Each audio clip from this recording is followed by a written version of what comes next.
I just wanted to show you that, what's capable. Now we're going to move down to the next step, which is going to be the AMS map. Now what this command does is AMS allows you to turn on the map routine. So basically the AMS card has memory, and it has registers you write to turn on each one of the little 4K pages. AMS map turns on the mapper registers, but you can't read and write to them yet because you need another command called AMS on and off. These turn on the read-write lines. So you have the mapper on, so you could actually read but you can't read or write the lines. It's just turned on. So it's functioning, but you have no access to it. That's what AMS map does. AMS off turns off the AMS, so it doesn't work at all. It goes back into what's called pass mode, which is another command. Pass mode is it's being ignored. Basically, it's there, but it's only being used like a 32K card. It has no registers or mappers. So I have all these commands built in. Now AMS in it, like I said, all it does is just initialize the AMS card by putting all the numbers in the correct spots. It reorganizes the AMS. It doesn't change what's on the pages, it just reorganizes it so that it's a numbered sequence from 0 all the way up to the top number. And I just wanted to show you this so you know what's going on here with the AMS. Now I know a lot of you don't like the AMS, don't care about the AMS, so we're just going to move on as quick as we can. Here's a command that's built into RXBD called call beep. You'll see this in several different extended basics. Then we have a thing called bias. I've already showed you in a previous demo what this does. Now I have some programs here on disk 1. Coincidence will be the one we're going to run into next, I think. So we'll run that when we get to it. Right now we're going to do bias. And I've already showed demo what bias does. It actually turns, all it does is it takes the screen, whatever's on the screen, and reads the screen. And there's a 96 added to it, to all characters in the string on the screen. This is in effect for Extended Basic or TI Basic. It doesn't happen with Editor Assembler. Now, you could add one, but I don't know why you'd want to. It's basically an offset that has to be added. In order to get rid of it, so let's say like we move in the screen. So if we go this program here, call, whoops, dang it. Getting ahead of myself here. We go call moves. We're going to move from video to a string variable. We're going to move 255 bytes into from 511 on screen to $X. Then we print $X$, and we get this. That's the screen offset. See the problem? Okay, here we go. If we go call bias 0x$ and print $X$, fixed. What happens is the bias of 96 is added to them. You have to remove it, and this is the reason why we did this. So that's what the bias command does. It's for when you want to move off and on screen into strings. You have to use the bias to correct for the problem. Same with a call peek or a call poke with video. You'd have the same problem. You have to remove the bias. Normally you do that with math. Bias only works with strings. The bload we already showed you. The beat save we already showed you. The by. We have a command called call by. So let's say that we can go call by and it exits back to the TI title screen. I have a program load right now. I don't want to drop out of it. That's here right now, so I don't want to lose that. Anyways, so there's call by. Then we go to calls. Now I wanted to list this out. We have a number of calls that have been added to RXB. Now what I mean by call list is like call by is an added command, call close all. This closes all open files. It's better than close number 1, close number 2, close number 3. Call character. Now if a command's been modified, like what I've done is I've added features to it, and the feature is all. So these commands here are the commands that I've modified that aren't the same as they used to be. Also, I've added call new, call size. Then there's all key, on key I've added recently that I showed you. And then the regular commands that I've also changed, including call files, which can be run from a program without causing them any problems. We'll discuss it later. We already showed you call cat. Done that several times. There's another one called call directory. Whoops. So if we call directory, it's basically the same thing. People requested directory instead of cat, which is fine. I added it because they requested it. Does the same thing.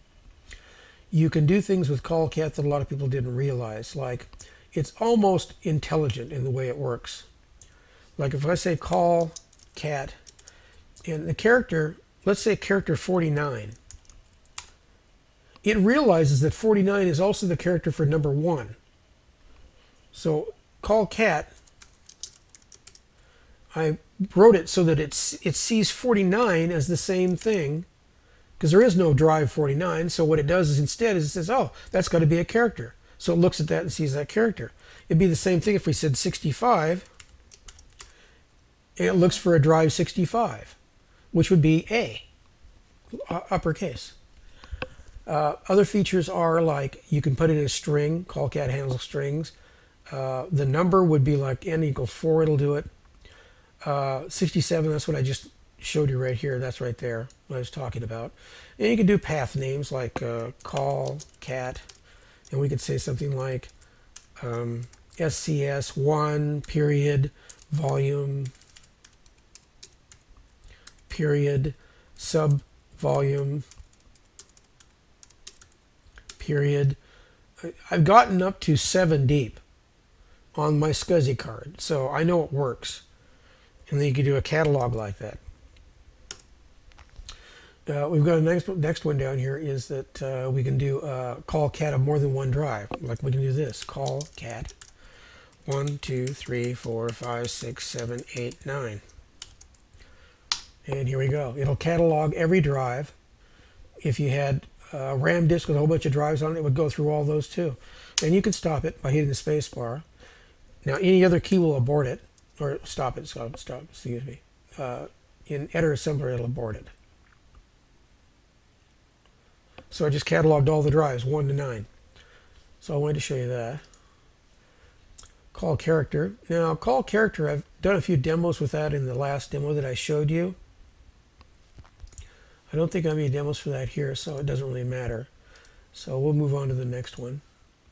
Character set all I already demoed. Close all I just told you about.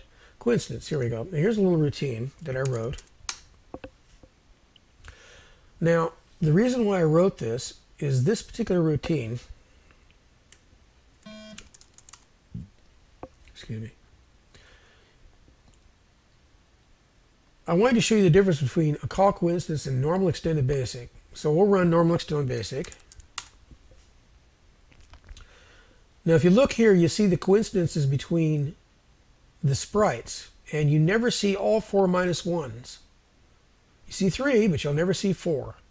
This will run for hours, you'll never see 4. What it's doing is it's doing a call coincidence all.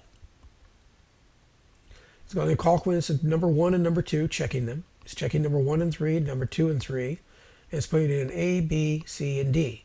Then it's printing it out. The reason why it never gets to them is because it does a call coincidence in this loop, and when it gets to the 4th one, it just never can get in time to get a number. Let's look at RXB. Let's run 200.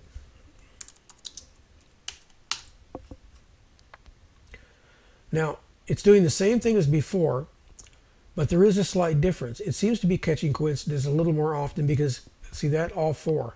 And the reason why is because it spends less time jumping from one call to the next on the next line number. Or if there's a colon between the 2 commands, it spends more time trying to go to the next command and find it than it does actually doing the command and doing the checking the coincidence. So what's happening is in RXB, it checks the coincidence more often. You have a higher, or you have a lower error rate is basically what it is. That's what happens.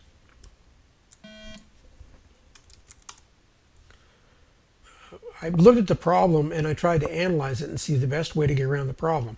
And the problem was this. yeah, up here you have to use the, you don't have a comma, so you can't go to the next one. You have to put one in per command, per line. So this really limits your ability to check for coincidences. Here, we can put all of them on the same command. It just looks for a comma and goes into the next comparison to look for them. The reason why you have a higher ability for detection and a lower miss rate is simply because of this. The numbers are the same, 12, 12, 12, 12, 12. I've changed the numbers. You can change them to 8, whatever. It still works out to the same. I ran it for, I run the program for 24 hours trying to see if I could find a difference by recording the numbers. This is way back in 2001, and I couldn't find any difference. So this is what I came up with. Anyways, that's that demo. The next one is going to be distance.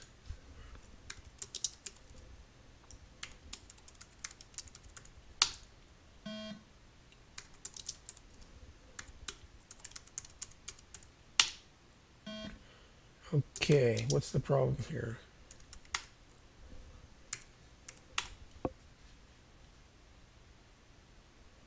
Oh, it's on 6. It's on 1. Well, that was kind of silly of me.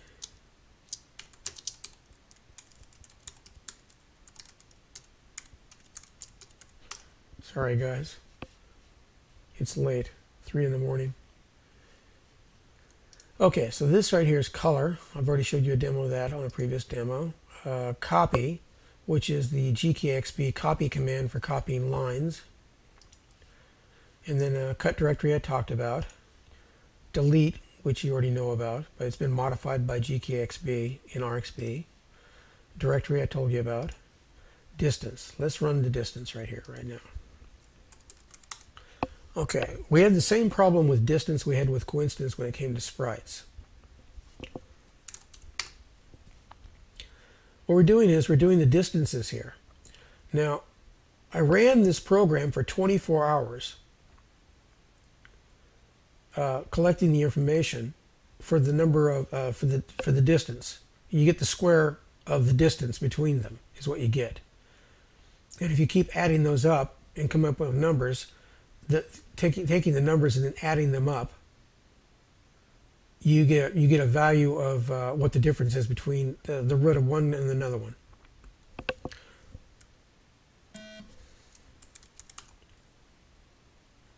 So what I did was I did the same thing as I did with coincidence. The distance runs each one individually. You can only do one at a time. Here I ran them together, and let's see what the difference is.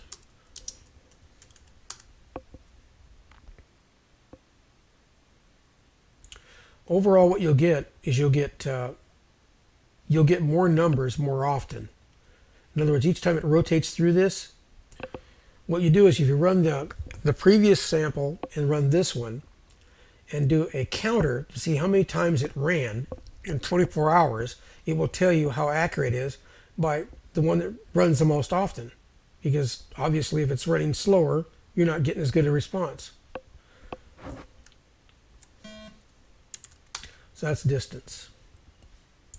Next on the list is fcopy.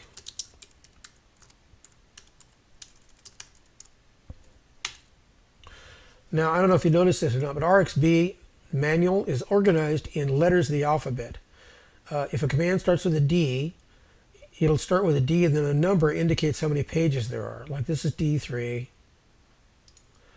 D2 for directory. And this is how I'm organized. I'm not organized by page number. It's by alphabet. It just made more sense to you, or you like a dictionary. I'm really amazed that nobody had thought of this for other manuals.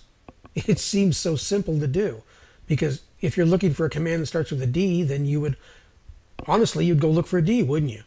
Trying to find page number 144 would be harder to do than find D, because you just scan for the D and the D here.